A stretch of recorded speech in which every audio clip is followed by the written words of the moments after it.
Nguhaye ikaze na nshuti mvamwe Meta TV, ndagushimiye cyane wahisemo kubana natwe by'umwihariko wakoze subscribe, ndagushimiye cyane. Ariko nawe ni muri mushya kuri channel, ndagusabye ngo banze ukore subscribe kugira ngo tujye tubasha kwibanira mu biganiro byacu byose. Uko twabyemeje kubageza inkuru zidasanzwe zirimo tuntu n'utundo rukundi byegeranyo. Uyu munsi reka turebere hamwe abaherwe batanu b'abanyarwanda. Turareba hamwe kandi naho bakuru ubukire bibitseho cyangwa source of their income. Ikindi twakubwira no kuri urutonde turukesha urubuga rwa billionaire.africa yasohoye abaherwe batanu b'abanyarwanda mu mwaka ushize 2022. Abaherwe batanu b'abanyarwanda ni barwemeza mirimo bibitseho ubwabo angana na miliyoni 30 z'amadolari ya Amerika kuzamura. Buri muntu muri bo yagiye ashinga akayora business ndetse akaba nyirayo. Amazina yabo yagaragaye cyane muri Afrika ndetse ushobora kuba utarayumvishe mbere, ariko ubu noneho ushobora kuba nawe wabamenya mu buryo burambuye. Byinshi kuri izi nkuru ndagusabye ngo bane natwe tugerane ku musozo.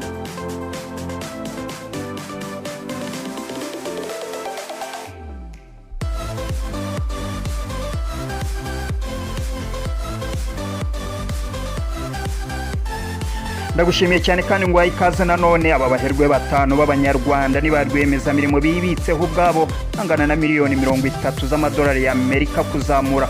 Buri muntu muri bo yagiye ashinga akayora business ndetse akaba nyirayo. Amazina y'aba baherwe ntabwo yigeze agaragara cyane muri Afrika, ndetse ushobora kuba utarayumvise mbere, ariko ushobora kuba noneho nawe wayamenya. Ku mwanya wa mbere mu rutonde rw'abaherwe batanu nk'uko twatangiye tubivuga dukesha urubuga rwa billionaire.africa, turasanga umuherwe bita Tribert Rujugiro Ayabatwa. Uyu mugabo Rujugiro Tribert afite source of income cyangwa akomora ubukire bwe mu bucuruzi bw'itabi. Tribert Rujugiro Ayabatwa niwe nimero ya mbere muri Afrika mu bashoramari bahisemo gushora imari yabo mu itabi. Uyu mugabo w'imyaka 73 ni umunyarwanda washinze ndetse aba umunyamigabane w'imena w'ikigo cyitwa PTG, The Pan African Tobacco Group, kikaba aricyo kigo cya mbere muri Afrika gitunganya itabi. PTG itunganya cigarettes mu bihugu 9 bya Afrika aribyo Nigeria, Angola, Burundi, RDC, Tanzania and United Arab Emirates. PTG kandi ikaba ariyo iserukira izindi nganda zo muri Afrika zitunganya itabi ku isoko mpuzamahanga, aho ihangana n'ibihangange nka Artisia na British American Tobacco.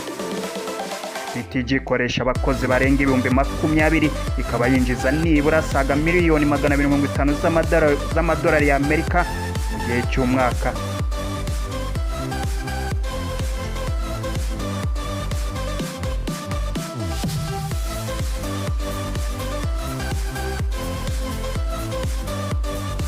Ku mwanya wa kabiri mu rutonde rw'abantu batanu b'abaherwe uko tubikesha billionaire.africa yashyize hanze urutonde rw'abantu batanu b'abaherwe bo mu Rwanda, turasanga umugabo bita Sina Gerard. Sina Gerard ni umugabo w'umunyarwanda ufite imyaka 59, akaba ubukire bwe abukomora mu gutunganya ibiribwa n'ibinyobwa bidasembuye. Uyu mugabo akaba ari we washinze entreprise Urwibutso ikora ji zitandukanye, beverage, agakora biscuit, imigati n'ibindi bitandukanye. Iyi entreprise yamamaye cyane kubera gukora produit yitwa Kabanga, ikaba yoherezwa hanze mu bihugu bigera kuri 50. Entreprise Urwibutso ubwayo yinjiza agera kuri miliyoni 30 z'amadolari ya Amerika, aha turavuga mu gihe cy'umwaka.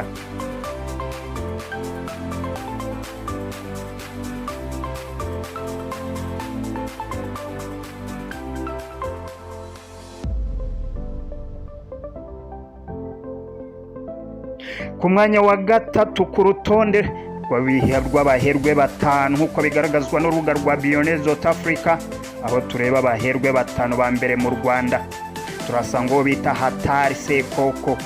Hatari Sekoko ni umunyarwanda w'umuherwe ukomora ubutunzi bwe cyane cyane mu bwubatsi bw'amazu akodeshwa. Uyu mugabo niwe washinze ndetse akayobora Joyeris Capital Partners Company, kikaba ari ikigo gishora mu bintu bitandukanye. Aha twavuga nk'ubukerarugendo, ubwishingizi, guteza imbere ibikorwa, ubuhinzi ndetse no mu ngufu zisubiramo aribyo muri z'amahanga bita renewable energy. Joyeris Capital Partners yamenyekanye cyane mu Rwanda kubera ishoramari ryayo mu nyubako zikodeshwa. uyu mugabo kandi akaba afite imigabane muri Kigali Tower ibarizwa mu mujyi wa Kigali, ndetse akaba umwe mu bashoramari bashoye imari yabo mu kubaka Kigali Marriott Hotel. Iyi ikaba iri ku rwego rw'inyenyeri 5.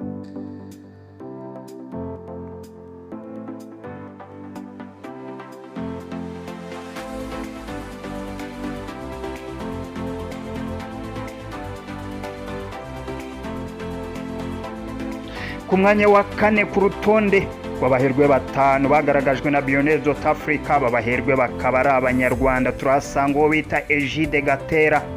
Egide Gatera ni umwe mu bantu bakize cyane mu Rwanda, ushora imari ye mu bintu bitandukanye. Ni umwe mu banyamigabane bashinze sosiyete petroliere SP, kampani ya petrole y'importa ikanagurisha ibikomoka kuri petrole mu bihugu bya East Africa, ifatanyije na kampani zikomeye zitunganya petrole nka BP, Shell na BB Energy. Iyi kampani yinjiza ku mwaka arenga miliyoni 180 z'amadolari y'Amerika. Gatera kandi afite uruganda rwitwa Rwanda Mountain Tea RMT mu magambo ahinnye, rutunganya ndetse rukohereza mu mahanga icyayi. Vuba uyu Gatera kandi yaguze 6% by'imigabane muri I&B Bank, ikaba ari banki iza ku mwanya wa 2 muri banki zikomeye mu gihugu cyacu cy'u Rwanda.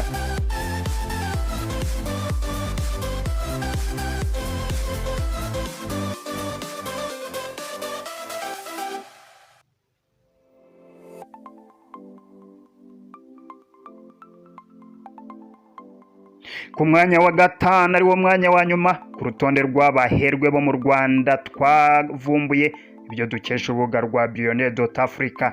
Turasanga bita Alfred Nkubiri. Alfred Nkubiri umuherwe w'umunyarwanda ukora ubutunzi bwe cyane cyane mu nyongeramusaruro. Kampani ye yitwa Entreprise Nkubiri Alfred and Sons Enas. Niyo kampani ni mu Rwanda itumiza ndetse igakwirakwiza ifumbire mu Rwanda. Iyi kampani ibasha kwinjiza arenga miliyoni 85 z'amadolari y'Amerika mu gihe cy'umwaka. Iyi kampani kandi izwiho mu kugira ubunararibonye mu kubika no guhunika imbuto mu Rwanda.